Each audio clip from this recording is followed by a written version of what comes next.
सर्वमंगल मांगल्ये शिवे सर्वार्थ साधिके शरण्ये त्र्यंबके गौरी नारायणी नमस्तुते। बोलिए दुर्गा महारानी की जय, नर्मदा मैया की जय, उमापति महादेव की जय। हाँ बंधुओं, नवरात्र का समय आ रहा है और मैया के लिए हम नाना प्रकार के फूल, नाना प्रकार के व्यंजन और कई तरह से मैया को जल चढ़ाते हुए भोग लगाते हैं, उनकी स्थापना करते हैं, पूजन करते हैं। तो और कौन से महीना में, अभी मैंने अपने पिछले एपिसोड में बताया कि कौन से तिथि को मैया का काय का भोग लगता है। दिन का भी बता दिया है आपको, एक एपिसोड देखना आप हमारा, उसमें बताया कि सोमवार से लेकर के इतवार तक कौन कौन से दिन कौन से मैया को कौन सा भोग लगाए तो मैया बड़ी प्रसन्न होती हैं। तो माता रानी के लिए अब हम बता रहे हैं कौन से महीना में, देखिए कौन सा महीना में कौन सा भोग मैया को बहुत प्रिय को नैवेद्य चढ़ाए अपन। तो सुनिए आप, चैत्र भोग ले 5 प्रकारा, गुड़ बैसाख मास माह द्वारा। और भैया चैत्र में तो 5 प्रकार का भोग लगता है मैया को। और गुड़ में, बैसाख के महीना में गुड़ बहुत प्रिय मैया को, आप महीना भर जो है गुड़ का भोग लगा सकते हैं। और ज्येष्ठ मधु करिए मावर्पण, महुआ रस आषाढ़ समर्पण। ज्येष्ठ के महीना भर मैया को जो पूजन करते हैं वे जो है शहद से पूजन करें, शहद का भोग लगाएं मैया को, बहुत प्रसन्न होती है माता रानी। और इसी प्रकार से आषाढ़ में तो महुआ आ जाता है, तो महुआ लाइए आप, देखिए आप जो भक्त लोग हैं वो ढूंढ ढूंढ कर मैया के लिए पसंद की चीज़ें लाते हैं। तो आषाढ़ में क्या है, महुआ का रस चढ़ाया जाता है।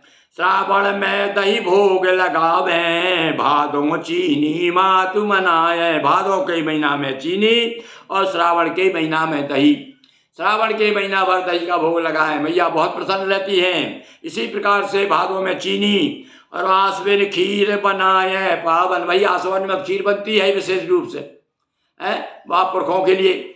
तो आप साथ साथ में मैया के लिए भी जिनके यहाँ नियमित रूप से पूजन मैया की होती है, तो आश्विन के माह में खीर बहुत प्रिय है मैया को। कार्तिक गो का दुग्ध सुहावन, और कार्तिक के महीना गाय का दूध।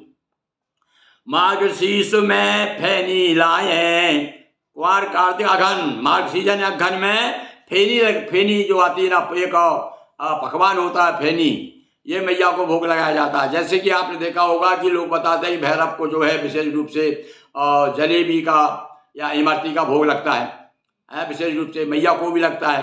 तो फेनी लाए, फेनी ना मिल सके तो इमरती की तरह फेनी जैसी बनती है वो भी, तो आप इमरती का भोग लगा सकते हैं। तो माघ शीश में फैनी लाए, भक्ति सहित नैवेद्य चढ़ाए, पोष भोग दधि मिश्रित केवल।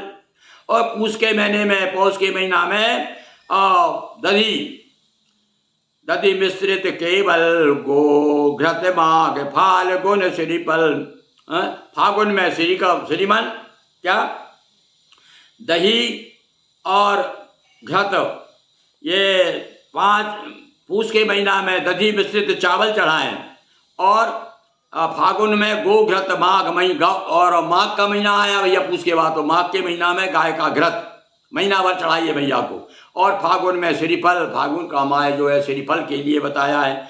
तो महुए में मातेश्वरी रहती सदा विराज, पूजन करें स्तुति करें सदा रखेंगी लाज।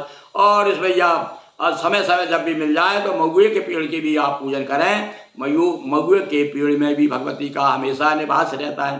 तो भैया इस प्रकार से हम आपको विगत 2-3 दिनों से बता रहे हैं कि तिथि के बाद मैया को क्या भोग लगता है, नवरात्र में क्या क्या भोग लगाएं, और इसके बाद में इधर आपको कौन से दिन क्या भोग पसंद है मैया को।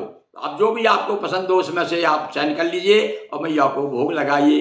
तो इस प्रकार से ये हमने आपको तिथि का, दिन का और महीनों का भगवती के लिए क्या क्या नैवेद्य लगता है वह बताया। इस निश्चित रूप से आप इस जानकारी से बड़े लाभान्वित होंगे। और बोलिए दुर्गा महारानी की जय।